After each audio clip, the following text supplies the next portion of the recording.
Bonjour à tous, bienvenue à l'Université d'Evry. Aujourd'hui, nous allons vous présenter la licence AES, Administration économique et sociale. Et ça sera donc Maxime Debon, responsable de la filière, qui va vous parler du parcours de cette licence ainsi que des débouchés. Ensuite viendra Salomé Durand, qui est en Master 1 de Sociologie. Alors donc vous allez vous poser des questions, pourquoi Master 1 Sociologie? Mais ça, elle vous l'expliquera. Mais elle a fait un parcours de 3 ans en AES. Puis Leïla, qui est actuellement en Master 2 Logistique Achat, et qui a eu aussi un parcours AES, mais elle va vous raconter tout ça.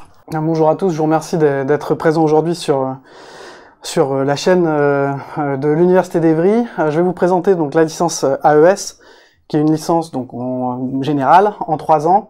Je vais vous la présenter en 3 parties. Une première partie où faire un rapide portrait de la filière. Je vais vous présenter aussi bien l'organisation des études, savoir ce qui est attendu, savoir comment finalement un étudiant suit les enseignements. Et dans un troisième temps, on regardera plus précisément l'insertion professionnelle, puisque c'est l'objectif numéro 1 de la formation, c'est de faciliter l'entrée sur le marché du travail avec les compétences les plus polyvalentes et les plus abouties possibles de nos étudiants.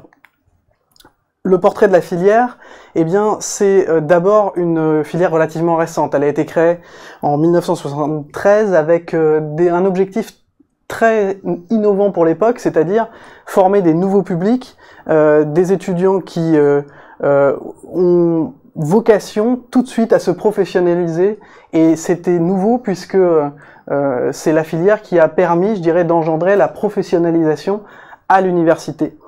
C'est une filière qui, de manière native, est pluridisciplinaire. Nous allons voir que justement c'est une filière construite sur l'économie, le droit et la sociologie, et c'est une filière qui doit permettre à chaque étudiant de devenir un collaborateur de l'entreprise, de l'organisation, un collaborateur dynamique et polyvalent. La filière, on peut, je dirais, positionner cette filière par rapport à l'ensemble des études supérieures en France.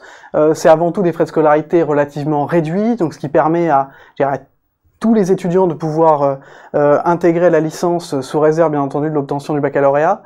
Ce sont des frais de scolarité beaucoup moins élevés qu'en moyenne en France, puisque on a à peu près un écart de 1 pour 10. Les frais de scolarité en moyenne payés par les familles sont de 1 800 € par an. Et on peut aussi positionner ce coût, puisque la licence AES est aussi une question d'analyse. Et bien, quand on voit les frais de scolarité par rapport au coût que représente un étudiant par an en France, eh bien, on voit que c'est très réduit, puisque un étudiant par an coûte à l'ensemble de la collectivité, pour sa formation, à peu près 14 000 € par an. La filière est construite en 2 étapes majeures.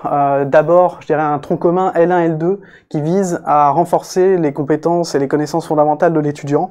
Donc selon les 3 niveaux présentés tout à l'heure, c'est-à-dire l'économie, le droit et l'analyse des faits sociaux, pour préciser un petit peu je dirais la sociologie qui serait abordée.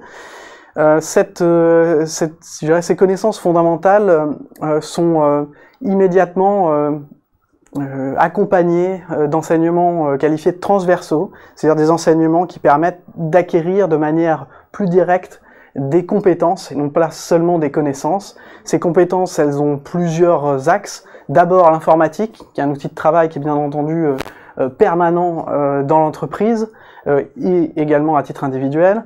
Vous avez aussi une formation qui va s'appuyer sur tout un corpus méthodologique. On ne peut pas, je dirais, progresser dans ces études sans avoir une question de méthode. Je sais que certains étudiants emploient le terme de flow, et donc ce flow, eh bien, c'est un travail de méthodologie, et les collègues sont là pour vous aider à être plus efficace et plus efficient dans votre travail. On a particulièrement besoin également pour évoluer dans l'entreprise de l'anglais, ne serait-ce que pour aller chercher de l'information. On voit bien que les sources anglo-saxonnes sont extrêmement importantes, donc les compétences en anglais sont majeures, et on met l'accent, je dirais, dès la première année sur l'anglais, plus que sur toute autre langue vivante. Une question? Oui. Justement, vous parlez de cours en anglais. Je voudrais savoir si il y a des cours vraiment spécifiques qui sont dispensés en anglais. Il y a je pense qu'il y a des cours qui sont enfin l'anglais vivant. Oui. Mais est-ce que vous avez des cours justement d'AES qui sont en anglais, qui sont dispensés en anglais? Alors oui, je dirais c'est une des évolutions de l'année qui s'ouvre. C'est-à-dire que au niveau de la troisième année, eh bien, on sait que on essaie de faire en sorte que l'anglais soit mis en pratique dans des disciplines qui ne soient pas spécifiquement de l'anglais. Et par exemple, on a un enseignement qui s'appelle, parce qu'il se trouve que je vais travailler sur cet enseignement, Topics in Finance and Markets, et donc où certains cours, certains supports seront en anglais, pas forcément l'intégralité, mais on veut que les étudiants petit à petit intègrent la possibilité finalement de sourcer en anglais. Et ceci dès la première année? Alors, la première année, je dirais que c'est sans doute, pour l'instant, c'est sans doute un peu tôt. Il y a des vérifications qui doivent être faites, par exemple, en suivant les épreuves du TOEIC, donc la certification TOEIC qui va être préparée en L1, L2, et on pense que voilà, la mise en pratique de l'anglais dans les enseignements peut démarrer en L3. D'accord, merci. Cet enseignement d'anglais donc qui est très important, qui sera d'ailleurs extrêmement important pour les étudiants qui souhaiteraient poursuivre leurs études, et on les accompagne de nouveau d'un certain nombre d'options, ce qu'on appelle les enseignements d'ouverture. J'en ai ici cité 3, l'initiation à la gestion, qui peut permettre à des étudiants de tester leur appétence pour cette discipline et éventuellement de poursuivre leurs études dans le domaine. On propose aussi aux étudiants de renforcer leurs compétences en mathématiques, qui, on le sait, est nécessaire pour un certain nombre de domaines d'analyse, que ce soit en finance, en contrôle de gestion, par exemple, en marketing également. On ouvre aussi des perspectives pour les étudiants, et on voit que ce sera le cas pour une des étudiantes qui fera la présentation tout à l'heure, sur une dimension avancée en sociologie, ici par exemple avec la sociologie des pratiques culturelles. La filière, donc après ce tronc commun en L1, L2, eh bien la filière est développée pour professionnaliser. Et l'année de L3 est proposée en apprentissage pour cela. Alors il n'y a pas que de l'apprentissage, on peut continuer, je dirais, la formation de manière initiale, mais on recommande très fortement, et c'est la vocation de la filière, de suivre la troisième année en apprentissage. Alors cet apprentissage peut être, je dirais, structuré autour de 3 parcours différents. Un premier parcours qui concerne les ressources humaines, qui est, je dirais, emblématique de la licence AES. Un parcours qui, je dirais, évolue un peu plus autour du marketing, du commerce, en développant justement les compétences des étudiants sur les études de marché, sur la capacité à communiquer. Là aussi en apprentissage, c'est-à-dire en alternance. Un troisième parcours en alternance également, celui d'administration comptable et financière, pour ceux qui justement seraient particulièrement intéressés par l'analyse au travers de chiffres. Oui, une question, pardon. Les étudiants ont-ils de la difficulté ou de la facilité à trouver une entreprise pour l'apprentissage? Alors, de manière assez étonnante, donc l'apprentissage est proposé depuis relativement, enfin c'est relativement ancien à l'université d'Evry, l'apprentissage. L'université est pionnière dans cette dimension. La licence AES accueille des étudiants en apprentissage depuis déjà je crois une dizaine d'années, et on a décidé de développer, parce qu'on a vu que cela fonctionnait, de développer cette possibilité d'apprentissage. Il n'y a pas de difficulté particulière pour des étudiants qui ont réussi à emmagasiner un petit peu d'expérience en entreprise ou dans une organisation au travers aussi d'implication en milieu associatif, qui témoignent d'une capacité à travailler en équipe. Pour ces étudiants, il n'y a pas de difficulté particulière. Là où c'est plus difficile, c'est et on accompagne ces étudiants de manière encore plus forte, c'est pour des étudiants qui n'auraient pas voulu, qui n'auraient pas je dirais, enclencher des démarches de professionnalisation en L2 par exemple, et dans ce cas-là, c'est un petit peu plus difficile en L3. Donc, en développant l'apprentissage, notre message qu'on peut faire passer dès aujourd'hui, c'est d'anticiper et donc de travailler son CV, de travailler ses compétences professionnelles dès la 2e année de licence AES. On propose un 4e parcours, alors non pas sur le site de l'Université d'Evry, mais sur le site Université Paris-Saclay à Versailles-Saint-Quentin. Il y a un parcours administration publique et sociale santé qui est proposé également aux étudiants, et un 5e parcours qui est dénommé prépa administration et échanges internationaux, qui est un parcours qui destine, je dirais, plus favorablement les étudiants vers des concours de la fonction publique, des concours d'enseignement, et donc qui ouvre vers des professions qui ne seraient pas classiquement des professions ou de salariés d'entreprise. Comment, je dirais, acquérir ces compétences? Eh bien, les études sont organisées assez classiquement à l'université, avant tout avec des cours magistraux où vous suivez les enseignements avec l'ensemble de la promotion, donc c'est-à-dire environ 200 étudiants en première année au moins, et vous avez ensuite des travaux dirigés qui sont proposés en groupe, des groupes qui sont d'une trentaine d'étudiants. Et je dirais que c'est la capacité de l'étudiant à suivre ces 2 enseignements qui permettra de valider correctement la licence. Oui, en cours magistraux, est-ce que c'est obligatoire de s'y rendre?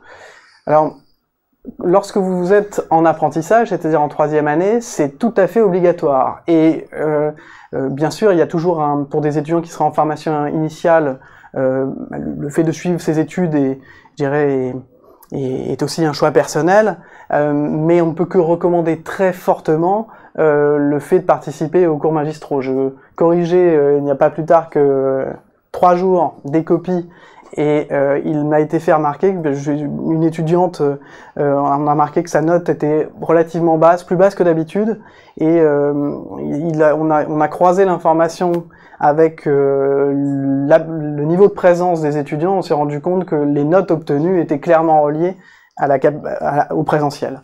C'est-à-dire au présentiel, c'est-à-dire à la capacité des étudiants à suivre tous les enseignements. Donc le fait de ne pas suivre un enseignement est clairement délétère, et l'université petit à petit, je vous rappelle que l'université petit à petit se rapproche du fonctionnement des écoles, c'est-à-dire eh bien là, au niveau de l'université Paris-Saclay, c'est l'école universitaire de l'université Paris-Saclay. Et bien cette école fait que on va vous suivre davantage, et les étudiants qui seront absents eh bien seront forcément disons, ils seront supervisés, et on les incitera à revenir le plus rapidement possible vers les études.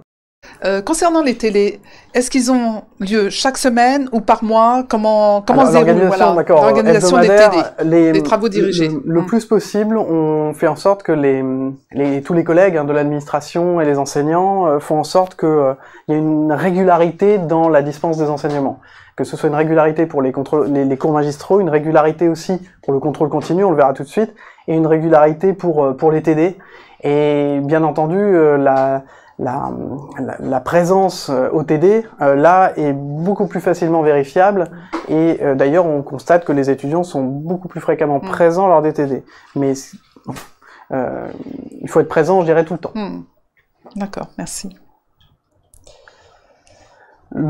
Si je puis continuer sur la question des modalités d'évaluation des connaissances, c'est-à-dire que la première évaluation, c'est celle qu'on vient d'énoncer, c'est-à-dire la présence des étudiants. Alors c'est la présence des étudiants dans les locaux lorsque les conditions sanitaires le permettent, mais c'est aussi la présence des étudiants connectés, je dirais, à Collaborate, qui est une des solutions techniques utilisées par les collègues, à Zoom, et c'est-à-dire que la présence, c'est aussi le fait d'être derrière son ordinateur à suivre les enseignements qui sont proposés à distance. Et donc ça, c'est la première modalité de contrôle. La seconde, je dirais, la seconde modalité de contrôle, eh bien, c'est un suivi longitudinal, c'est-à-dire du contrôle continu, que les collègues essaient de développer sur des enseignements qui représentent un volume horaire assez conséquent, c'est-à-dire plus d'une vingtaine d'heures, pour que les étudiants puissent avoir une mesure de leur niveau de manière relativement fréquente dans chaque discipline. Le plus souvent, ce contrôle continu est complété d'un examen terminal qui permet, je dirais, d'entériner le niveau obtenu pour chaque enseignement. Ces contrôles qui sont réalisés, je dirais, tout au long des 3 années, eh bien, sont je dirais, finalisés par un mémoire à la fin du cursus, un mémoire qui permet bien à un jury de vérifier la capacité de l'étudiant à traiter un sujet, à s'exprimer autour de ce sujet et à obtenir des résultats. Donc le mémoire, je dirais, la conclusion académique qui permettra à des étudiants soit de considérer que leur parcours universitaire s'arrête après la licence, soit justement un mémoire qui permet aux étudiants de rebondir sur le plan académique et de se lancer sur des candidatures dans les masters par exemple. J'ajoute qu'il y a certaines modalités de compensation si jamais les étudiants ont des notes en dessous de la moyenne, sachant que la licence est validée si vous obtenez 10 à la fin. Malgré, je dirais, ces possibilités de compensation, on constate des différences importantes dans la capacité des étudiants à réussir en licence, et il est clair que la première règle à suivre quand on choisit des études et une poursuite d'études ou des études supérieures, c'est d'avoir une probabilité de réussite relativement conséquente. Et je souhaite ici, par le graphique qui vous est présenté, eh bien, vous montrer que suivant le parcours le parcours scolaire qui constitue chaque étudiant, eh bien la probabilité de succès en licence 1 AES n'est pas la même. On constate sur ce graphique que les étudiants qui ont suivi un bac général ont des connaissances et finalement des compétences qui sont déjà acquises, qui leur permettent de réussir plus facilement en licence AES. C'est plus difficile pour des étudiants ayant suivi un bac technologique et encore plus difficile pour des étudiants qui ont suivi un bac professionnel. Bien entendu, tous les étudiants peuvent réussir, mais les ressources à mobiliser pour réussir ne sont pas les mêmes suivant le profil de l'étudiant. Il faut en tenir compte lors de votre choix de poursuite d'études de manière très forte pour réussir tout simplement. Cette réussite, elle est, je dirais, elle n'est pas garantie, mais on essaie bien entendu de l'augmenter autant que possible, et il y a un dispositif qui est mis en place depuis un certain nombre d'années qui s'appelle le programme d'accompagnement à la réussite en licence, et qui permet finalement de compléter les cours ou l'enseignement suivi en cours. Vous pouvez avoir un soutien individualisé proposé par des étudiants qui sont dans des années supérieures. Vous pouvez avoir aussi des séances qui sont proposées par des enseignants sur de la préparation aux examens, voire de la remise à niveau en expression écrite. Je pense par exemple au test au certificat Voltaire qui est préparé par les étudiants en licence AES, et puis une remise à niveau aussi en technique quantitative et qui s'adresse ici à tous les étudiants et peut-être encore plus aux étudiants qui n'ont pas suivi un bac général.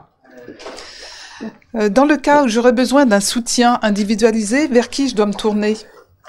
Alors, vous avez bien entendu toutes les structures de l'université. Vous avez en premier lieu le responsable de l'année de formation, c'est-à-dire ici, là, ça peut être moi ou l'un de mes collègues. Vous pouvez avoir votre enseignant avec qui vous constatez certaines difficultés, qui pourra vous orienter. Vous pouvez aussi vous adresser au secrétariat pédagogique de la filière, qui pourra vous orienter et vous positionner. C'est-à-dire qu'il faut avoir justement l'honnêteté individuelle, je dirais, de prendre conscience que vous avez peut-être une difficulté, et de la communiquer au personnel de l'université pour qu'il puisse vous orienter. Ce qui est sûr, c'est que les difficultés de compréhension, ce n'est pas en les laissant de côté que on finit par les surmonter. Donc, j'incite tous les étudiants, quel que soit d'ailleurs leur projet de poursuite d'études, mais à très rapidement prendre conscience de leurs limites, pour justement obtenir 10 en travaillant la matière concernée. La réussite, c'est l'environnement de travail de l'étudiant. On ne peut que recommander, et l'université pourra vous accompagner pour cela, mais on ne peut que recommander pour l'étudiant d'avoir une chambre organisée avec sans doute un ordinateur, un bureau, une table, et pour pouvoir, travailler dans de bonnes conditions. Il est difficile d'envisager des études supérieures sans ordinateur, donc j'attire votre attention là-dessus. Nous pouvons reprendre sur la question donc de l'organisation des études. Comme on l'a dit tout à l'heure, le stage est très important pour vous professionnaliser et tout simplement pour commencer à réfléchir à votre projet professionnel. La licence AES a cette force de pouvoir, vous professionnaliser de manière progressive. Et vous devez saisir, cette opportunité, mais justement en construisant des expériences de stage, idéalement chaque année, pour pouvoir envisager un apprentissage relativement ciblé, puisque le parcours sera déjà déterminé en L3, et donc il est clairement beaucoup plus favorable d'avoir une expérience déjà en L2. Pour détailler un tout petit peu la question de l'apprentissage en L3, cet apprentissage se fait avec notre partenaire, donc le CFA d'Evry, Val-d'Essonne, CFA Eve, et pour vous illustrer les choses, en troisième année, après 2 années de travail académique relativement classique en formation initiale, vous n'aurez plus que 2 jours à l'université par semaine et 3 jours en entreprise. Ça veut dire que dès la troisième année, en signant un contrat d'apprentissage, vous aurez une certaine autonomie financière pour vos études, vous aurez une expérience professionnelle et vous aurez une facilité d'accès au master d'une part et au marché du travail d'autre part. Bien entendu, cette démarche professionnelle peut faire un petit peu créer une forme d'anxiété, et on sait que la période actuelle est déjà fortement génératrice d'anxiété, donc là aussi le CFA, les services de l'université vous accompagneront pour signer un contrat, mais ce que l'on peut vous dire, c'est que je n'ai jamais croisé un étudiant ayant suivi un cursus en apprentissage qui ait regretté son choix. C'est-à-dire qu'on a la progression des étudiants au niveau professionnel est beaucoup plus rapide en ayant une expérience d'apprentissage, et il est clair que les étudiants oublient même qu'ils auraient pu faire des études sans passer par l'apprentissage, tellement, l'apport est conséquent pour l'étudiant. Donc c'est un effort au départ, mais qui est très vite finalement bénéfique pour l'étudiant, à la fois sur le plan de la situation financière, mais aussi sur le plan personnel, en termes de satisfaction individuelle, en termes d'épanouissement, en termes également de perspective. Donc on dirait que c'est pour ça qu'on a voulu faire en sorte que la licence AES dès la troisième année soit au maximum en apprentissage, parce que tous les étudiants y gagnent. Est-ce qu'en troisième année de licence de formation initiale, y a-t-il un stage obligatoire? Le stage n'est pas obligatoire, le mémoire est obligatoire, le stage n'est pas rendu obligatoire parce qu'il peut y avoir des situations, d'étudiants très particulières, par exemple des étudiants qui sont en cursus sportif de haut niveau, des étudiants qui ont une implication très forte dans certaines instances et qui justifieraient de ne pas avoir de stage obligatoire, mais là encore, le but est de rentrer sur le marché du travail, et donc et ce n'est pas en esquivant l'expérience professionnelle que l'on facilite les choses. Donc la question du caractère obligatoire ou non du stage est, secondaire par rapport à la capacité de l'étudiant à se projeter dans le monde du travail. Merci. L'insertion professionnelle, pour essayer de vous donner des exemples et d'illustrer un peu l'environnement dans lesquels vous pourriez évoluer. Alors je l'ai pas qualifié sur le plan nominatif, mais beaucoup des étudiants en apprentissage sont à la fois dans l'industrie, ils travaillent aussi dans la grande distribution, dans le secteur de la banque, de l'assurance, On trouve aussi un certain nombre d'étudiants qui travaillent dans les PME, dans l'Essonne, en Seine-et-Marne, dans les Yvelines, également sur Paris. Vous avez des étudiants qui continuent dans la fonction publique, soit par exemple en tant qu'enseignant ou en passant des concours de la fonction publique. Vous avez aussi des étudiants qui cherchent à finalement développer leur expérience dans des ONG ou des associations. Je dirais que c'est très très varié en perspective, je dirais, de milieu professionnel. Les fonctions qui sont occupées sont relativement variées. Vous avez parfois des étudiants qui travaillent, je dirais, de manière très proche de la direction d'une entreprise ou de direction plus locale. Vous avez bien entendu des missions de conseil qui peuvent vous être confiées pour accompagner d'autres collègues dans une évolution, pour fournir de l'analyse d'un certain nombre de chiffres. Vous avez ce qui est attendu et ce qui se développe fortement, bien entendu, tout un travail sur l'analyse de données qui compte. Et puis, vous avez aussi beaucoup de missions qui sont liées à du support, c'est-à-dire ce qu'on appelle le back-office en anglais, c'est-à-dire que vous êtes... Par exemple, vous vérifiez un certain nombre de procédures, vous faites un examen sur la légalité ou sur les possibilités juridiques de résoudre les problèmes ou de permettre à l'entreprise d'innover. Oui, je voulais savoir, à l'issue de leur insertion professionnelle, donc je pense que c'est en Master 2. Ou en licence. D'accord. Les étudiants trouvent facilement un emploi? Combien de temps à peu près? Leur recherche? Comment font-ils? Alors, voilà.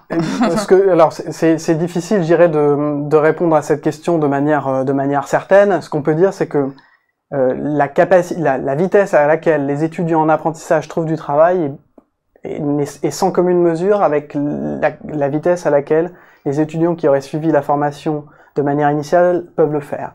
Donc, ce qui est projeté actuellement peut l'illustrer. C'est-à-dire que si vous avez une expérience professionnelle, les recruteurs vont rapidement s'en apercevoir. Ils vont s'en apercevoir lors de votre recrutement, lors d'entretiens. Ils vont s'en apercevoir déjà sur votre CV. Ils vont s'en apercevoir dans la manière avec laquelle vous rédigez une lettre de motivation.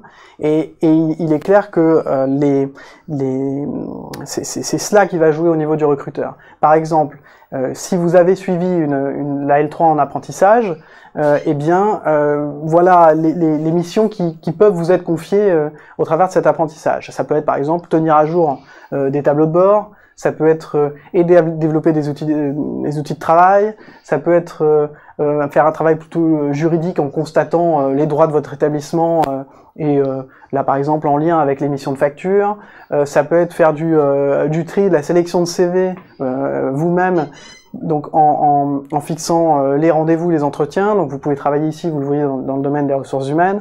Vous pourriez aussi travailler sur tout ce qui est diffusion des annonces, donc tout ce qui est un travail de communication. Vous pouvez être amené à travailler sur la négociation de contrats, sur de la gestion de budget, sur de la recherche et développement de nouveaux projets, là en l'occurrence en ressources humaines. Il y a des missions qui sont donc très variées. Si on continue quelques instants, vous pourriez travailler sur la gestion de projet avec des outils. Ici, on cite le Lean Six Sigma. On pourrait citer aussi la méthode agile. On pourrait aussi voir que les étudiants qui sont en apprentissage peuvent être amenés à réfléchir, bien entendu, avec des collègues, mais sur la politique achat d'une entreprise. Donc c'est très très varié dans les domaines. Et ici, ce n'est bien entendu pas du tout exhaustif. Donc cette expérience, les étudiants qui ont vu ces missions réalisées, eh bien forcément sont plus à même d'en mener d'autres dans les entreprises, et c'est ça qui va faciliter votre entrée sur le marché du travail. Il y a une autre dimension qui va jouer, c'est ce qu'on appelle les compétences, donc le savoir-être, ou soft skills, et ces compétences de savoir-être, c'est par exemple donc le sens de l'analyse, qui bien entendu est développé par les cours en économie, également les cours de droit. Vous avez le sens de l'analyse pour reconnaître comment résoudre je dirais une situation juridique. Peut jouer l'esprit de synthèse là aussi au niveau de c'est tout le travail que vous allez faire avec vos enseignants de droit qui peuvent jouer. Vous devez développer des compétences relationnelles et rédactionnelles dans l'entreprise. Ces compétences rédactionnelles, bien entendu, vous allez y travailler dans la méthodologie du travail universitaire. Vous devez être organisé. La même réponse ici. Votre méthodologie pour répondre à l'académique pourra bien entendu être transposée à la résolution de problèmes en entreprise. Vous devez être force de proposition. Pour ça, il faut avoir des idées, il faut être capable d'aller en chercher. Et là aussi, le travail académique pourra vous y aider. Il y a des exigences en termes de respect des délais. Ce respect des délais, bien entendu, c'est avant tout la capacité à être présent lors des cours. Donc vous avez, je dirais, en suivant le cursus de la licence AES, un cadrage qui vous met dans les meilleures conditions pour vous insérer professionnellement. Il y a aussi d'autres compétences, bien entendu, savoir analyser un contrat, être proactif, être à l'écoute des autres et avant tout, bien entendu, de vos collègues étudiants. Eh bien, ce sera pris en compte aussi dans votre dynamique professionnelle. Une autre possibilité bien entendu, d'insertion professionnelle, c'est eh bien de poursuivre ses études pendant 2 ans de plus pour si vous le souhaitez, bien entendu, mais si vous le souhaitez même plus tard, après avoir eu une première expérience professionnelle, mais essayer de poursuivre au sein d'un master, alors un master de l'Université Paris-Saclay. On peut citer le master gestion des ressources humaines, master management des achats et de la chaîne logistique, master contrôle de gestion et audit organisationnel, master comptabilité et contrôle audit, master administration de la santé ou encore le master marketing, donc qui sont des poursuites d'études, je dirais directement accessibles sous réserve bien entendu d'un dossier suffisamment convaincant, mais qui sont des masters qui sont proposés sur le site de l'Université d'Evry. Vous pouvez bien entendu avec la licence AES candidater dans des formations qui sont dans d'autres universités ou dans des écoles de commerce pour finaliser vos études. Il y a une équipe de direction, pour terminer, qui est assez, je dirais, qui est très renforcée. Ici, je ne cite que l'équipe de direction sur le site d'Evry, pas sur l'ensemble de l'Université Paris-Saclay. Et donc, vous avez des collègues qui sont formés à l'enseignement, formés à la recherche, qui sont spécialistes d'un domaine professionnel, qui vous accompagneront durant ces études. Et bien entendu, vous aurez absolument besoin de nos collègues de l'administration pour vous aiguiller, vous renseigner, vous soutenir, et qui sont là, je dirais, pour certains ou certaines, presque 24 heures sur 24 à vos côtés. Je vous souhaite peut-être de me poser le maximum de questions. Je vois que à l'issue d'AES, on peut aller en master comptabilité, contrôle audit, oui, ou master contrôle de gestion. Et lorsqu'on est aussi par exemple, dans une filière d'éco-gestion, on peut aussi accéder à ces masters. Oui. Alors la question, c'est de savoir quelle filière privilégier. Alors, c'est une bonne question. Je dirais que il y a des masters qui effectivement sont accessibles à partir de différentes voies. Si vous pouvez accéder bien entendu au master contrôle de gestion audit organisationnel soit par une licence AES, soit par une licence économie et gestion. Il y a un mot-clé qui est commun dans ces deux filières, c'est l'économie et la gestion. Vous en trouvez dans les deux parcours. En revanche, si vous allez dans une licence économie-gestion, vous aurez un apprentissage un peu plus quantitatif qu'en licence AES, qui fait que vous accéderez non seulement à du contrôle de gestion, mais aussi à des masters, je dirais, plus quantitatifs, comme le master finance. Vous aurez, ce qui est peut-être plus difficile d'accès après une licence AES. De l'autre côté, si vous faites une licence économie-gestion, il vous sera moins facile d'accéder à un master sociologie, que j'aurais dû citer d'ailleurs ici. Et voilà, donc ça veut dire qu'il y a bien entendu des masters en commun, mais suivant votre position de départ, il y a quand même une des deux licences à privilégier. Si j'essaie de faire aussi une synthèse par rapport au baccalauréat que vous auriez pu suivre, eh bien, traditionnellement, les étudiants qui ont suivi un bac S vont plutôt en licence économie-gestion, et les étudiants qui ont suivi un bac ES plutôt en licence administration économique et sociale. Mais ce ne sont que des résultats statistiques qui n'engagent en rien chaque individu. J'ai une autre question. À l'issue de ces études, licence ou master, y a-t-il des débouchés à l'international? Alors oui, ces débouchés, alors ils sont plus conséquents si vous poursuivez en master. Vous pouvez aussi vous appuyer sur les services de l'université et pour éventuellement, mais ça c'est aussi plutôt une dimension relativement individuelle, construire une année de césure pour pouvoir avoir une expérience à l'étranger avant de venir refaire un master par exemple à l'université d'Evry. Mais je dois quand même signaler que le fait de suivre des cursus en apprentissage a beaucoup d'avantages, mais a cet inconvénient de moins facilement, je dirais, vous permettre d'intégrer des cursus internationaux. Au sens où, à partir du moment où vous êtes 3 jours en entreprise, 2 jours à l'université, eh bien, vous ne pouvez pas suivre je dirais, il est difficile de suivre les études en France et d'être en entreprise au Royaume-Uni, ou inversement. Donc, le cursus international est à construire de manière, pour l'instant, plus individuelle que collective. Pour ceux qui seraient vraiment intéressés par le cursus international, c'est dans le choix des études postérieures à la licence que cette dimension pourrait prendre corps. Soit en allant par exemple dans des écoles de commerce qui sont particulièrement connues pour être développées dans cette dimension, ou certains masters dans lesquels les cours sont dispensés intégralement en anglais et bien entendu qui vous faciliteront un accès à un environnement international. Je vais plus approfondir la question. En fin de compte, bon voilà, j'ai un master contrôle de gestion et audit organisationnel et je décide d'aller travailler à l'international. Est-ce que je suis préparée pour aller travailler à l'international à l'issue de ce master? Vous serez préparé, mais vous ne serez pas, je dirais, les plus qualifiés. C'est-à-dire parce que votre expérience sera une expérience essentiellement en France. Tout dépendra de l'entreprise dans laquelle vous avez effectué votre cursus en apprentissage. Si cette entreprise est déjà fortement internationalisée, vous aurez beaucoup plus de facilité à intégrer des services internationaux. Maintenant, ce que l'on constate, c'est que année après année, les étudiants qui ont terminé leur cursus nous indiquent que la demande de compétences en anglais progresse.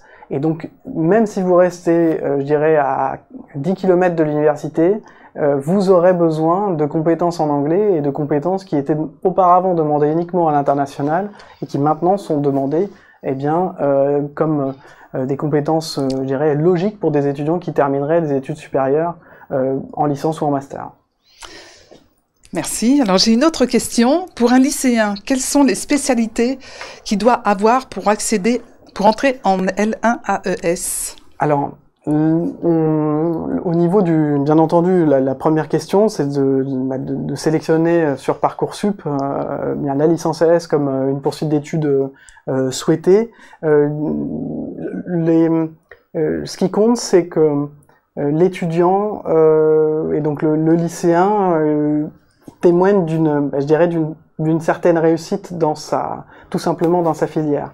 Ce que l'on constate lors de tous les recrutements, bien entendu, il y a des différences qu'on a remarquées tout à l'heure entre les bacs pro, bac techno et bac général, mais ce qui compte, c'est avant tout l'implication de l'étudiant. Et cette implication, on la mesure au niveau du lycée au travers des notes qui ont été obtenues, au travers des expériences de l'étudiant et donc du lycéen.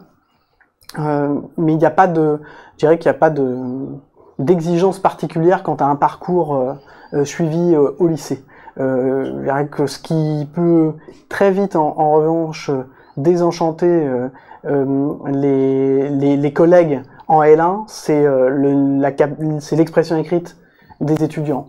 Donc, si la licence AES vous intéresse vraiment, que vous y voyez justement une poursuite d'études et une insertion professionnelle, je dirais qui correspond à votre perspective, travaillez dès le lycée votre capacité rédactionnelle, ça me semble prioritaire. Eh bien, merci Maxime. Je Merci ne à sais vous. pas s'il y a encore des questions. Actuellement en gestion administration au lycée, puis-je rentrer en AES? Oui, tout à fait. C'est-à-dire qu'il dans le dossier que vous allez compléter, eh bien, je crois que vous avez une aide de motivation à fournir. Vous voyez que dans la licence AES, enfin, tous les collègues recrutent tous les ans des étudiants qui ont suivi un bac général, un bac technologique ou un bac pro. C'est-à-dire que tous les étudiants peuvent rentrer. Maintenant, les probabilités de réussite ne sont pas les mêmes, mais un étudiant qui serait justement assidu, si cette assiduité est déjà présente au niveau de son lycée, eh bien, il a toutes ses chances pour rentrer dans la licence. Ce qui compte, c'est justement cette capacité rédactionnelle qu'il peut mesurer dès le lycée. Il peut voir si on lui fait remonter qu'il y a beaucoup de fautes d'orthographe, que le sujet, comme sur des épreuves par exemple de synthèse, si l'étudiant a des notes qui sont au-dessus de la moyenne, eh bien ça facilitera clairement son entrée en licence AES et surtout sa réussite. Bien entendu, il faut aussi avoir un cursus dans lequel le niveau mathématique est un petit peu présent, ou alors rattraper un petit peu son retard là-dessus. Vous avez besoin de savoir, par exemple, justement comment toutes les manipulations de pourcentage, de ratios, voilà, c'est important pour justement analyser des données et comprendre le fonctionnement d'un service. Donc vous en avez besoin en licence AES. Voilà, pour répondre à cette question. Voilà, je vais approfondir la question parce que j'aurais dû dire que la jeune fille, elle est en terminale, je pense, bac pro, gestion administration, je pense que ça doit être du bac pro. Et alors elle se demande, est-ce que c'est possible avec Parcoursup? Et elle a peur de ne pas être prioritaire puisqu'elle est en bac pro. Alors, c'est une bonne remarque. C'est-à-dire que oui, c'est possible de réussir, on l'a vu. C'est-à-dire qu'il y a le taux de réussite est plus fort pour les étudiants ayant suivi un bac professionnel. Le taux de réussite est plus fort en licence AES qu'en licence économie-gestion. Donc, pour des étudiants ayant suivi un bac pro qui souhaitent faire une licence générale, je les incite plutôt à candidater dans une licence AES que dans une licence économie-gestion. Ceci étant, il faut être conscient, je dirais, que cette étudiante eh bien, partira d'un peu plus loin que d'autres. Et donc, elle devra fournir des efforts sans doute plus importants que la moyenne pour réussir. Mais si la motivation est là, je dirais, et que la réussite est bien entendu liée à une démarche individuelle. Donc, l'étudiante peut tout à fait être prise.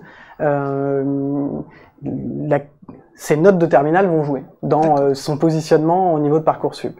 Elle sera sans doute pas prioritaire si des étudiants si on constate que des étudiants avec une meilleure probabilité de réussite sont devant elle. C'est comme ça que je dirais que l'organisation de Parcoursup est réalisée. C'est-à-dire que plus la probabilité de réussite est élevée, plus effectivement un étudiant va être classé ou positionné favorablement sur Parcoursup. Mais ce qui n'enlève pas du tout la possibilité à cet étudiant d'être retenu. Mais lorsqu'on est retenu de manière non prioritaire, ça signifie que le travail à fournir sera conséquent. Si j'avais des conseils à donner, on l'a donné, je pense, de façon depuis quelques heures. La présence en amphi, je sais que vous allez voir que c'est pas obligatoire et que des fois on apprend parce que c'est à 8h du matin, mais c'est du travail en moins à faire chez soi. Après, tout dépend de votre capacité à travailler, à écouter et à apprendre, mais si vous allez en CM, il y a 80% du travail qui est fait. Les TD sont là aussi pour vous aider. Surtout que vous aurez peut-être des matières où il n'y a pas de TD, donc il faut surtout pas manquer les CM à ce moment-là. Vous êtes tous dans le même bateau en arrivant en L1, vous sortez tous principalement d'un bac, du lycée, donc d'un fonctionnement qui n'est pas du tout le même qu'une université. À vous de vous entraider, les uns les autres, vous veniez d'un bac pro, d'un bac général. Les bacs techno, j'ai écouté pour le GEA. C'est des bacs qui sont déjà assez pro et qui vont vous aider, mine de rien, dans une licence qui est assez générale, certes, mais vous avez gestion, ceux qui ont fait ES, ceux qui ont fait L, on n'en jamais fait. Donc vous ne serez pas en retard sur tout. C'est tellement complet que chacun a sa place dans cette licence. Ne restez pas dans votre coin s'il y a des difficultés. Parlez-en entre vous, parlez à vos profs. On ne peut pas tout comprendre d'un coup, on peut pas tout cerner, c'est pas possible. Même en Master 1, on peut pas tout cerner. Vous avez un large choix après. Vous avez déjà la L1, la L2 qui vont vous aider à faire un choix de L3. Moi, j'ai fait un choix de faire un Master 1 de sociologie parce que je veux travailler dans le social, dans l'action de la solidarité.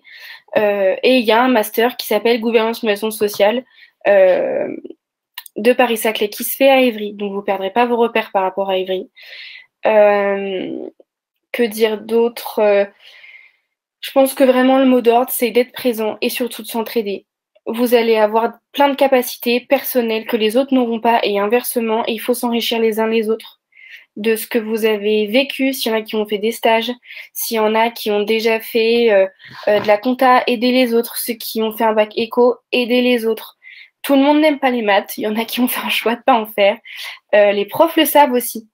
Les profs savent que c'est une licence pluridisciplinaire, donc ils savent très bien qu'il va y avoir des profils différents face à eux.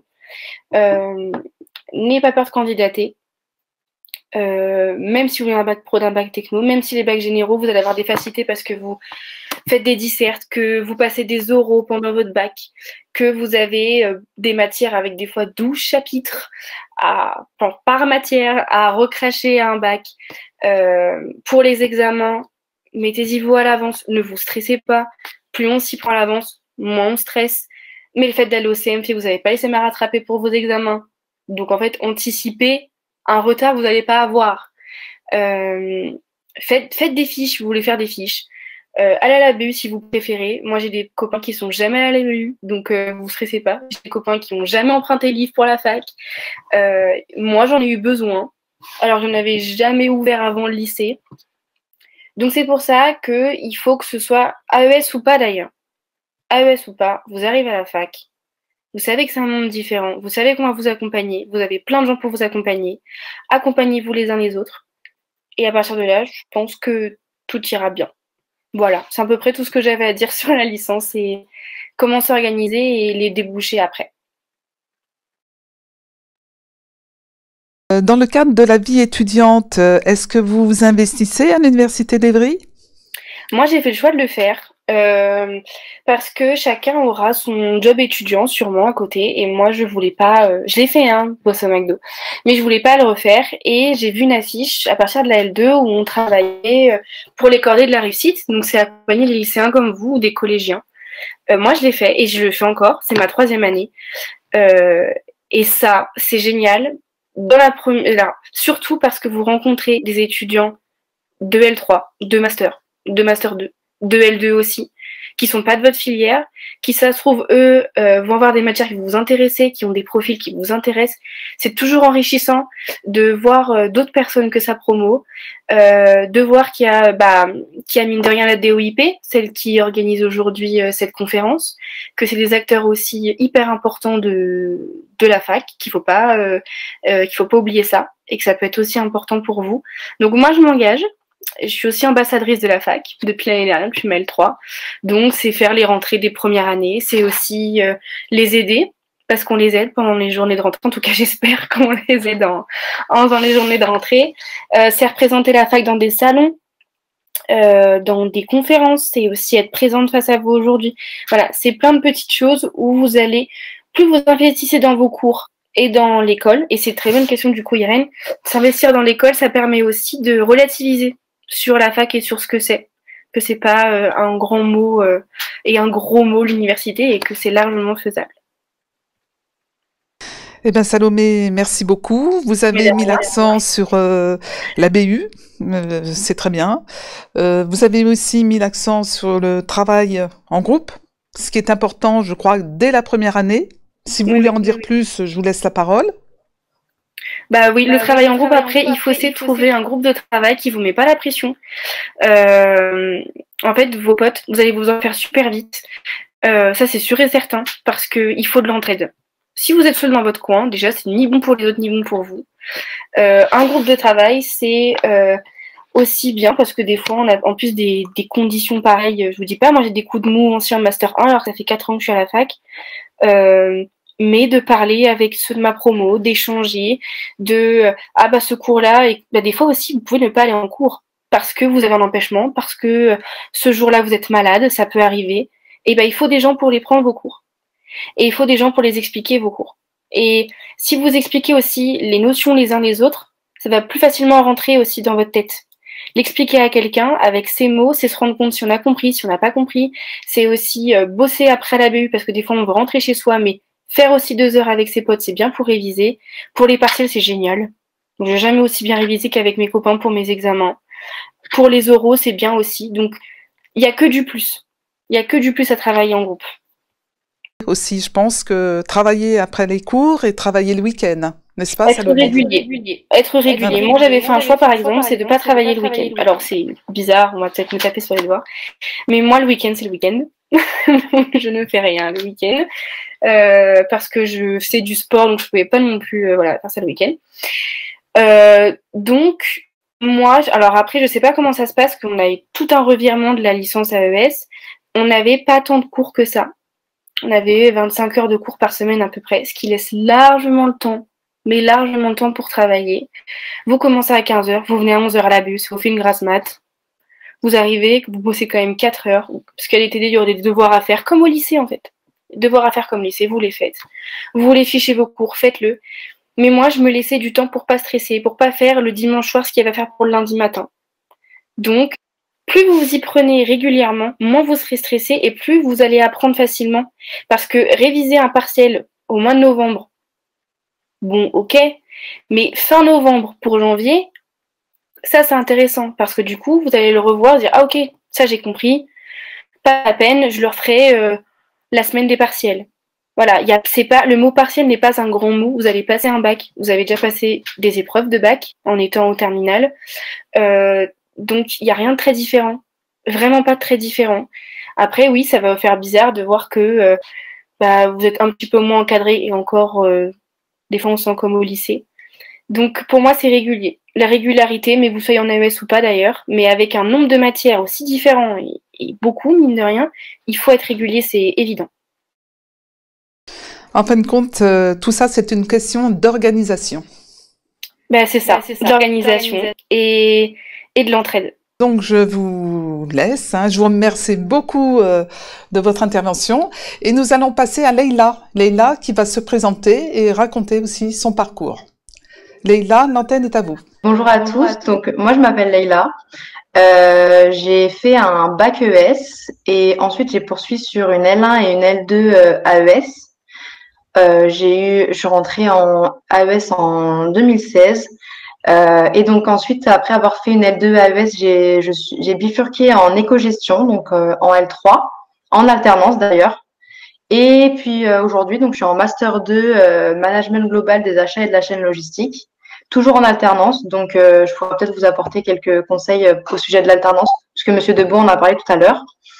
Donc, je vais aussi essayer de compléter ce que Salomé a dit pour pas tout répéter. Mais en effet, oui, beaucoup d'entraide, c'est très important parce que c'est vrai que la L1, mais l'université de manière générale, c'est totalement différent du lycée. C'est une autre manière de travailler, une autre manière de réfléchir. Les professeurs attendent des choses différentes que lorsqu'on est au lycée. Donc, c'est bien de trouver un groupe avec une bonne dynamique pour pouvoir échanger, compléter les différentes manières de penser, puisque vous venez peut-être d'un bac ES, un de vos camarades va venir d'un bac STG, un autre d'un bac S, etc. Donc ça peut être super intéressant d'avoir ce mélange de culture. Concernant, je voudrais revenir sur les CM. En effet, je vous conseille vraiment d'y aller. C'est très très important puisque de toute façon le partiel, si mes souvenirs sont bons, sont faits par les profs de CM. Donc si vous n'allez pas au CM, c'est un peu compliqué. Et puis vous avez des matières où il n'y a pas de TD. Donc si jamais vous n'allez pas en CM, vous n'avez pas du tout de cours. Un petit peu compliqué aussi pour réussir vos examens. En termes de prise de notes, faut pas avoir peur parce que moi j'avais peur de ça, que les professeurs parlent et en fait que moi je galère pour prendre les notes. Alors en fait pas du tout. La plupart des profs que j'avais dictent en fait. Donc c'est super simple pour prendre le cours. Un ordi est conseillé, oui, mais honnêtement c'est pas impératif. Mes 2 premières années de AES, bah, je l'ai fait avec un cahier et puis bah ça se faisait vraiment bien. Donc pas d'inquiétude là-dessus. Et puis, pour revenir sur les examens, parce que ça peut souvent faire peur.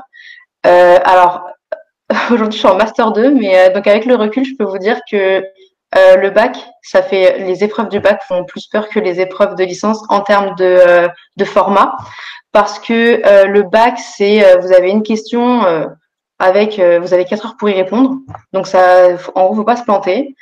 En L1 et même en L2, je crois que je n'ai eu aucun partiel où j'avais 4 heures pour répondre à une question. D'ailleurs, je crois que mon partiel le plus long a duré 3 heures. Et en fait, c'est des exercices et des petites questions. Voilà, c'est pas un gros bloc, une grosse rédaction. Donc, peut même y avoir des QCM. Donc, pas trop de stress à ce niveau-là. Il faut, comme si jamais vous ratez une question, par exemple, vous pouvez toujours vous rattraper sur autre chose. Donc, si jamais ça peut vous rassurer, voilà, si jamais vous maîtrisez le cours, honnêtement, il n'y a pas de raison que ça se passe pas bien. Les professeurs attendent de vous du boulot, mais pas besoin non plus d'être un expert dans le domaine. Franchement, c'est faisable si vous travaillez. Et puis, c'est vrai qu'à la fac, vous êtes beaucoup moins encadré que lorsque vous êtes au lycée. Donc, en plus d'être rigoureux et en plus de s'organiser, il faut être autonome. Après, vous n'êtes pas non plus lâché dans la nature. Ça, c'est vraiment faux de dire ça. Vous avez l'administration qui est à vos côtés, qui peut vous conseiller. Vous avez les chargés de TD aussi qui, globalement, sont tous très disponibles. Vous avez leur adresse mail, il n'y a pas de souci. Vous pouvez toujours les contacter. Après, vous avez toujours le tutorat aussi, si jamais vous avez des difficultés. Vous pouvez être tutoré par des L3, par des Master 1, des Master 2. En cas de problème, de pépin, de questionnement, vous avez toujours les syndicats étudiants qui peuvent vous aider. Ils servent pas que à aller se fâcher envers l'administration ou quoi que ce soit, hein. Si jamais vous avez des questions, ils ont le recul suffisant pour vous conseiller. Et puis, comme l'a dit Salomé, il n'y a pas énormément d'heures de cours dans la semaine, 20, 25 à peu près. En tout cas, quand moi j'y étais. Ça fait que vous pouvez avoir des grosses plages horaires de trous en fait dans la journée. Ça m'est arrivé et vraiment je rigole pas d'avoir 5 heures de trous dans l'après-midi. Donc je vous déconseille d'aller à l'Agora à côté. Je vous conseille plutôt d'aller à la BU dans une salle de travail pour encore une fois gagner du temps. Parce que si vous rentrez chez vous qu'il est 20 heures, bon courage pour travailler. Enfin moi en tout cas j'étais pas capable. Donc profitez vraiment des heures de trou. Vous êtes à la fac pour travailler. Et voilà, une fois que vous êtes là, bon ben hop. Comme ça, c'est fait. Et puis, juste pour rajouter, ça, c'est vraiment, c'est pas que AES, mais c'est la vie à la fac. Vous avez pas mal d'associations pour vous constituer des connaissances, du réseau, parce que le réseau, c'est important aussi pour la suite de votre carrière. Vous avez le service médical, vous avez un service où il y a du sport qui est proposé. Donc, il y a pas mal de petits groupes de services proposés qui font que vous pouvez avoir une vraie vie sociale à l'université. Donc, il faut en profiter si jamais vous avez le temps. Et puis, juste peut-être pour parler rapidement de l'alternance, enfin, si jamais vous avez des questions, j'y répondrai, mais moi, je vous conseille à 100% l'alternance. Genre, là, c'est ma 3e année et je ne connais personne qui a fait de l'alternance et qui regrette. Vraiment personne. Voilà, c'était pour compléter ce que Salomé a dit et Monsieur Debon. Si jamais vous avez des questions, je vous écoute. Merci Leïla. Moi, je vous poserai une question. Qu'est-ce qui vous a fait aller en master management des achats et de la chaîne logistique? Alors, la L1, la L2 AES, c'était assez général et donc ça, c'était vraiment un bon point parce que du coup, je m'étais pas enfermée dans du droit, par exemple. Et ça m'a permis du coup de bifurquer sur une L3 éco-gestion où là, il y a un petit peu plus… En L3, non, ça va, il n'y a pas trop de maths, il n'y a pas trop d'économie. Enfin, il faut avoir des bases, mais voilà, il n'y a pas besoin d'être mathématicien vraiment. Et donc, en L3, j'ai fait des achats et du marketing. Et en fait, j'ai découvert le monde de la gestion de manière un peu moins générale, peut-être un peu plus poussée, ciblée entreprise, puisqu'en plus, il y avait de l'alternance en L3. Et en fait, quand vous êtes en entreprise, vous découvrez énormément de services différents au sein même de votre organisation. Et c'est comme ça que moi, j'ai voulu poursuivre sur le master achat logistique. Bon, vous en avez d'autres, hein, mais en plus, il y a beaucoup de travail dans l'achat et la logistique, même aujourd'hui en temps de crise. Donc, c'est super intéressant si vous aimez la gestion. Débouchés dans ce domaine-là. Oui, en achat logistique, vous avez beaucoup de débouchés, mais en contrôle de gestion aussi, ça va. Franchement, ça va. Et dans la vie étudiante, est-ce que vous êtes active ou... Alors, j'ai pas été active parce que j'ai fait très tôt de l'alternance et donc quand vous faites de l'alternance, c'est très très lourd comme rythme. En tout cas, au début, c'est vraiment difficile de s'adapter parce que vous passez de 20-25 heures de cours dans la semaine à 35 heures par semaine puisque vous êtes salarié en fait, hein. Vous avez vos devoirs ensuite à faire à la maison, vous avez le transport si vous travaillez à Paris, etc. Donc, c'est pas impossible, mais ça demande une organisation quand même, je pense, assez poussée. Et j'ai préféré plutôt me concentrer sur l'alternance parce que c'est pas évident au début. Donc, nous allons terminer. Moi, je vous remercie beaucoup, Leïla, de votre intervention. Merci. Je vous souhaite une bonne fin de journée. Nous allons maintenant clôturer cet instant. Je vais vous annoncer que la prochaine JPO aura lieu le samedi 6 février. Les immersions du 15 au 19 février. Pour tout renseignement, je vous conseille de consulter le site internet de l'Université d'Évry, c'est-à-dire www.uev.fr.